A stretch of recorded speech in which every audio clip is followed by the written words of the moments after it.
In this video, I want to talk about how to prove or verify a trigonometric identity. This is a very important topic in a trig class because proving identities is a really valuable tool in helping us get better at working with trig expressions and simplifying our trig expressions and infusing algebra in with our trig. So it's really a great workout for us from a trigonometric point of view and with regards to expressions. So let's dive right in. I just want to highlight one or two examples of how to go about proving an identity. So let's start with an example here. Let's say we're asked to prove, or it might say verify, that cosine of x minus cosine of x times sine squared of x equals cosine cubed. Okay, the way you prove or verify an identity is to make the two sides look identical. And it's really important to remember that when you're proving an identity, we don't technically know it's true. That's our job right now, is to show that, yes, the left side is indeed the same as the right side. So we don't really know that they are equal yet. That's really important to remember, because a common mistake is people want to treat this kind of like an equation, and they want to start moving things to the left and right side of the equal sign, but you can't do that. All those tricks you use in algebra to move things left or right or multiply both sides by some number, that falls out the window if the two sides aren't balanced, and we don't know that they're balanced. So one thing I would recommend you do right away, I always recommend you draw this big old dividing bar right under the equal sign. That helps me remember that all the work I'm going to do on the left side must stay separate from any work I do on the right side.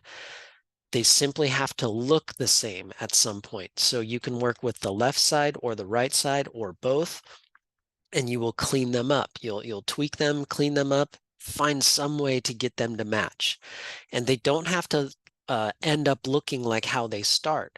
As long as at some point in your work, the left side shows the same as the right side, you're done. You've verified the identity. Okay, so sometimes when they're a bit uglier, you won't even get them to look like they originally started, and that's totally fine. So how do you go about doing this? First thing, this is just creature of habit. I always kind of title this the left-hand side and this the right-hand side, so I could maybe refer to it later if I need to. I choose whatever side looks like there's the most cleaning up to be done. Whatever side looks like it's maybe the ugliest, or if I see any identities staring me right in the face, I'm tend to be drawn to that side. But what's tough about proving an identity is there's many, many ways it can be done. And there's a lot of trig you can start doing in algebra you could start doing, and you really don't know if it's the right way. The good news is there's lots of right ways. There's many ways to get there. There's often a succinct way, and we hope we find that, but you might find you're taking the long path. That doesn't matter. As long as you keep going, get them to match, you're fine. So,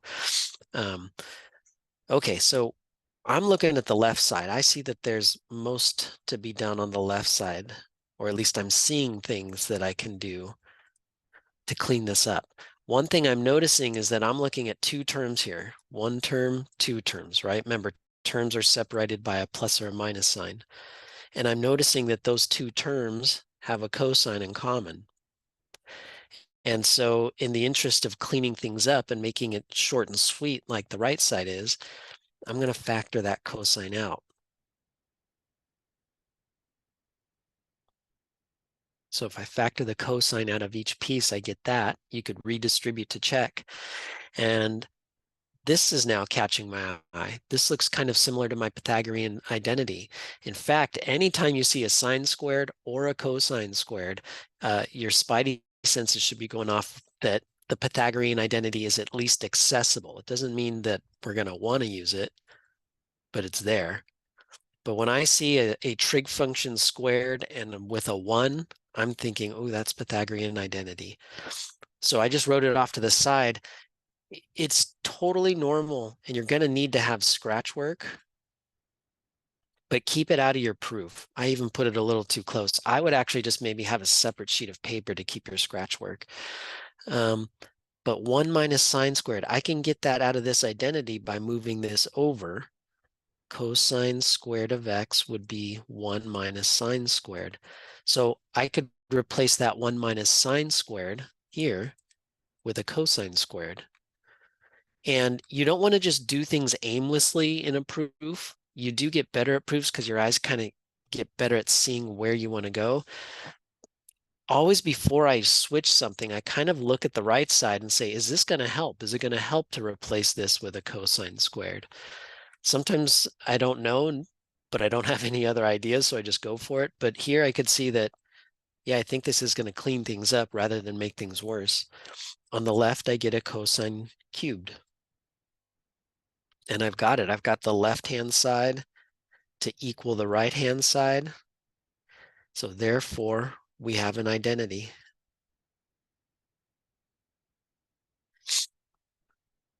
I'm sure you can do this particular proof many, many, many different ways.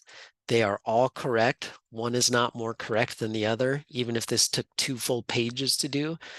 The idea is practice using our trig and algebra and manipulating the trig expressions to kind of how we want. That's where we get excellent practice from proving identities.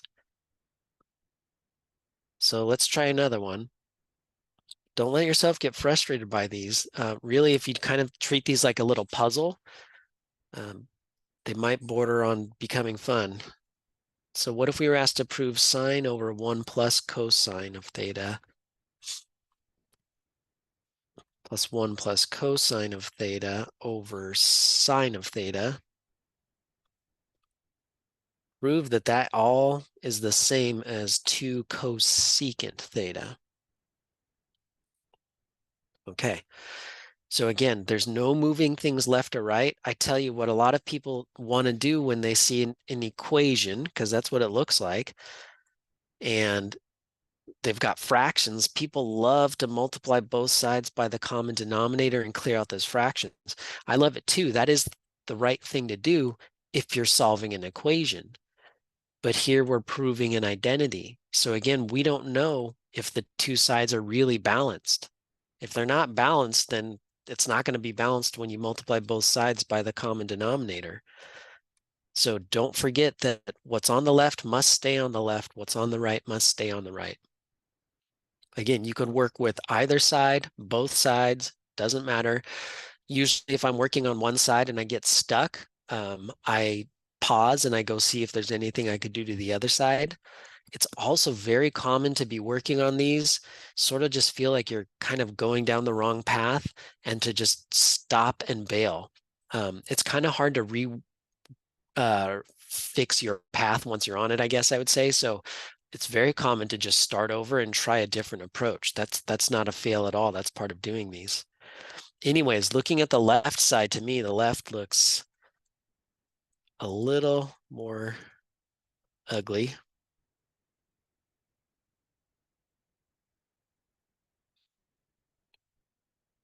So I restate the left side so that I could begin showing my work on it. And again, any scratch work I'm going to try and keep out of the proof, but I'm just going to work on the left side now and try to clean it up. Trying to think about where I'm going, I have just one term here on the right. Here I've got 2 terms, again, because they're separated by a plus sign here. So 2 terms need to be condensed down to 1 term if I have a hope of them looking alike. So I'm going to get a common denominator. I'm going to multiply top and bottom here by sine of theta. And I'm going to multiply top and bottom here by 1 plus cosine theta. Guess I didn't need those red parentheses. I was just getting excited. Okay. So I would have sine squared up top. And in the bottom, I've got a sine theta times 1 plus cosine theta. And then over here, I've got 1 plus cosine times 1 plus cosine. So I'm going to write that as 1 plus cosine theta squared for the moment.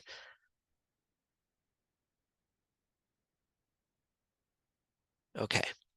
So if you notice, I didn't do too many steps at once. I kind of just put it all together. Another thing is I didn't go ahead and distribute all this stuff yet, right? This could have been distributed. I mean, these could have been multiplied out. If you heard me, I was hesitating on whether or not to do it. Instead, I just wrote it in kind of this non-expanded form. I would avoid just blindly expanding things. Just because you see that this could be distributed doesn't necessarily mean you want to. And here's the thought behind it. Things can cancel away only when they're in factored form. So for example, when these things are being multiplied, the sign is free to cancel away. All right, maybe this guy is free to cancel away. I don't want to cancel the signs right now because then you're going right back to where you were. But I'm just saying that in factored form, things are ready to be canceled. When they are expanded out, we cannot cancel, okay? So I'm going to leave it this way and just the goal was to get a common denominator and put them in as one term. So I'm going to do that. I'm going to write this as a sine of theta times 1 plus cosine of theta. And up top, I've got sine squared theta plus 1 plus cosine theta squared. Okay. So everything down here is ready to cancel. I've got one term now. It's just one big ugly fraction. So we're looking good. But nothing is set to cancel. For example, be careful. I see a lot of people wanting to go like, oh, the 1 plus cosines cancel. No, they don't. You've got two terms up here, again, separated by that plus sign. So the only way something cancels out of two terms is if it goes into both of them. And the 1 plus cosine does not go into the sine squared. There's nothing there to cancel away. So I'm starting to feel like I have no other option on the left other than to maybe I do need to expand that out. So I'm going to do that next. Always bring down the entire step, even though you're not using the denominator right now, always bring down complete steps. I mean, it's just mathematically wrong not to, but ultimately you can really screw yourself up by copying things down wrong or leaving something off.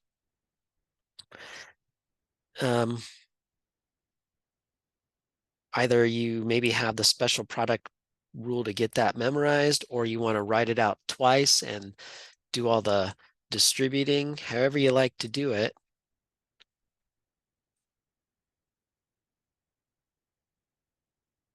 Identities are a lot of writing, but build those hand muscles. You're going to get 1 plus 2 cosine theta plus cosine squared theta.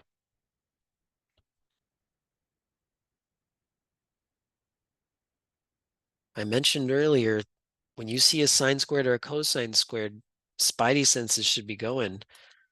That right there has a value of 1, right? That is our Pythagorean identity. I'm going to come up and do a little scratch bubble. Remember, sine squared x plus cosine squared x for any angle x is always going to be 1. So if you wanted to, you could take a step rewriting, putting them next to each other, but I'm okay just saying that the sine squared and the cosine squared will become a 1. You already had this 1 there, and then this 2 cosine theta.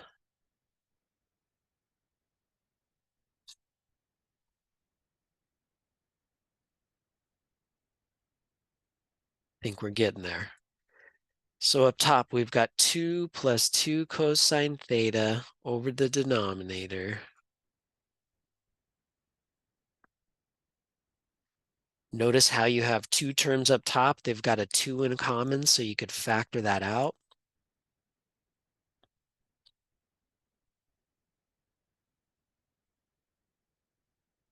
And now we've got only one term up top, right? Because they're multiplied.